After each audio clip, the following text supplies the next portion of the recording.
Hey guys, welcome back to another video. Today we're going to be going over some of these trades by Bleacher Report, basically breaking down a couple of off-season trades that they see fit. So let's jump right into it. Before we do, I would like to say, if you guys enjoy the content, please make sure you leave a like, subscribe if not already. And yeah, it just helps me keep getting these videos going. It keeps me motivated, and I'm happy to grow this channel out as far as we can take it. So let's jump right into it. Alright, so the first trade we have is between the Pelicans and the Portland Trailblazers. Now the Portland Trailblazers will receive Zion Williamson in return for DeAndre Ayton, the number 11 pick, and 2 first round pick swaps from Milwaukee in 2028 and 2029. Now, I don't know how much I like this. Obviously, it gives Portland a focal point to build around. They obviously have a lot of good pieces. Denny Avdia's had a great season. Shaedon Sharp's developing well. Same with Scoot Henderson. We've seen a lot from him this season in terms of growth. And this could be a potential trade for them if New Orleans are ready to go into a full-blown rebuild.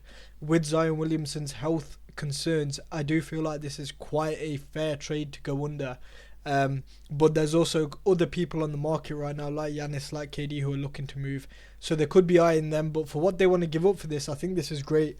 I do think the Pelicans say no. I think they can get a little bit more back for him. That's from a team like the Spurs or the Kings maybe, or someone looking to stay a little bit relevant and add an extra star focal point.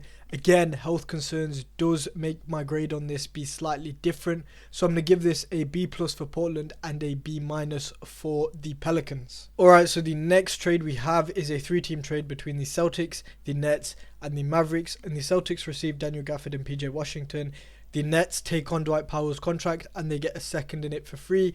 And Dallas received Drew Holiday. Now, I love this for Dallas. I do. I think pairing AD and Drew Holiday back up again is great, with Kyrie especially out for like another season and some change probably. He's not coming back till the start of 2026. So putting Drew Holiday there next to AD is going to add defensive prowess. It's going to have that chemistry that they already have there added back to this team that's growing its culture slowly back after Nico basically just ripped it apart. But I like this. I do. I like this for Dallas. For Boston, they received Daniel Gafford and PJ Washington. Now, PJ, he can play the 4.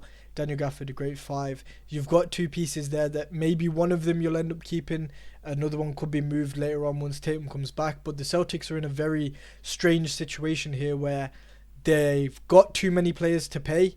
They don't have the money to pay them. And on top of that, they've got Tatum out. So it's very, very strange on what the Celtics are doing right now. They're probably going to be middle of the East next season, so we'll have to see.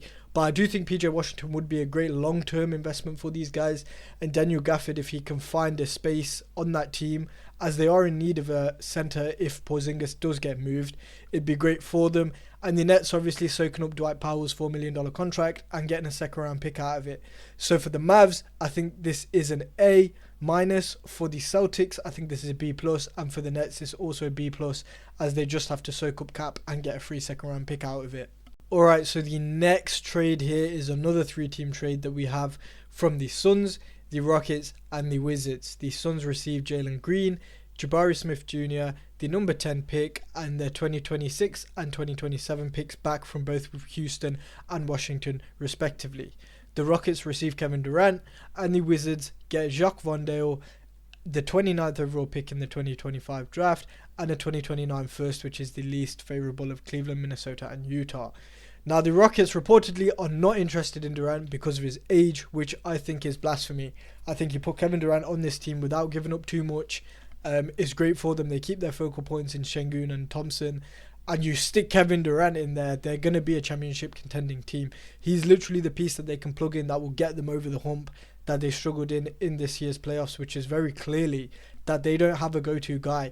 They've kind of got a lot of complementary pieces just chucked on a team, as opposed to having someone who can go out there and do what needs to be done to get them over the hump, both scoring and just having that championship experience. I mean, he's Kevin Durant. Even at 37 years of age, he's still going to be an elite player, and he can still be the best player on a championship team.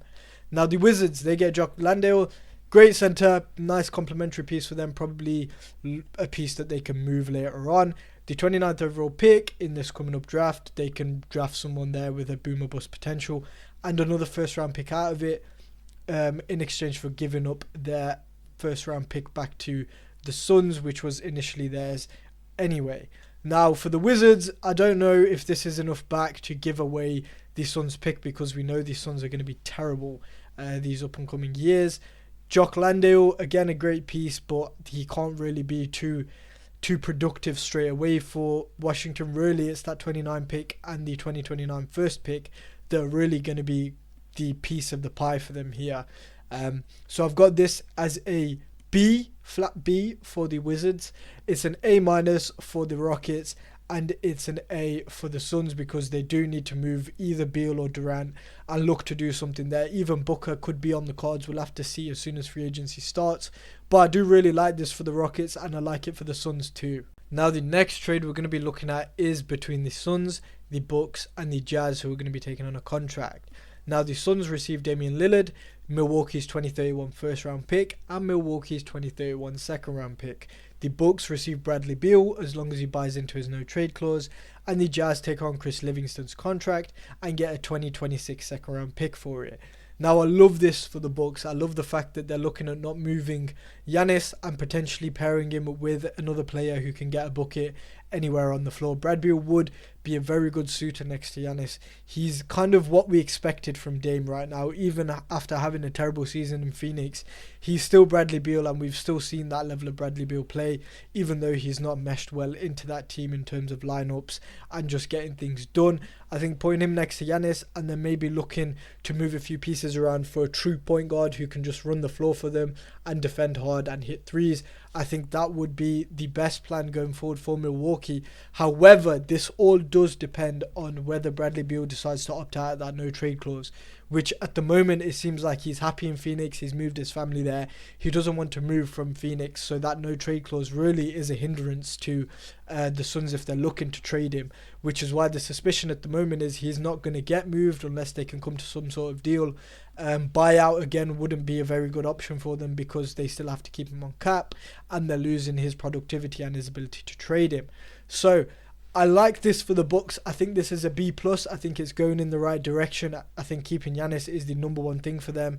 I like this also for the Suns. Pairing Dame with Booker and KD would be absolutely lethal. That's like having KD and a lower version of Steph back together. No disrespect to Damian Lillard, but he just hasn't been the same type of play we've seen, and on top of that they're getting a first and a second out of it, which really is more than it's worth for Brad Beal, who everyone in the league knows cannot be traded anyway because of his no trade clause.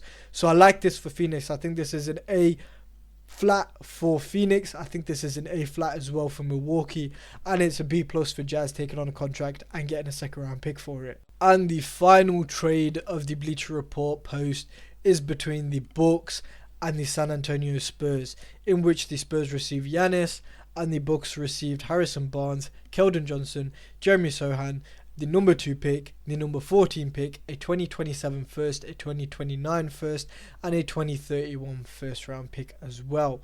Now, I like this for both teams. I think if you are going to go for Giannis, that is a great haul. You have 2 lottery picks, one being the number 2 pick in the draft going to Milwaukee, to where they can get someone like Dylan Harper or Ace Bailey or whoever they're looking at, potentially even move down a little bit and get a little bit more assets back. They also have the number 14 pick, which again can be moved if it needs to be to move up or down. I think this is a great haul for Giannis. I think there are going to be more stronger suitors on the market, potentially Brooklyn with the pieces they can get if they can move some of their guys around. I think they'll be a strong suitor, but the Spurs, Giannis next to Wemby is going to be incredible if we ever get to see it. I think that would be a great pairing in the backcourt there. You've got De'Aaron Fox on that team as well, who can play the floor for them and get buckets too. I think that Spurs team would automatically become a championship contender in the West, and they would be on a quick rise if they can get this done. I do, however, think there are just better suitors that will give Milwaukee a lot more back for Giannis. Like I said, like Brooklyn, potentially a couple other teams that are eyeing him.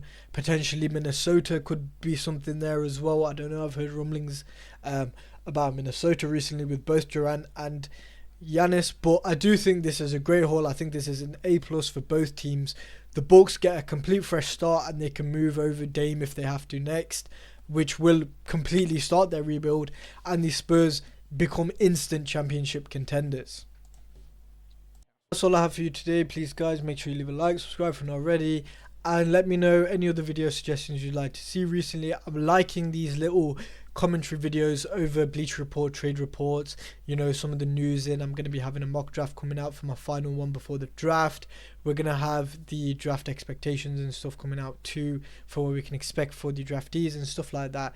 So if you guys are enjoying the content, please make sure you leave a like and show some support, as it does keep me motivated and keeps me posting. But yeah, I'll see you guys in the next one.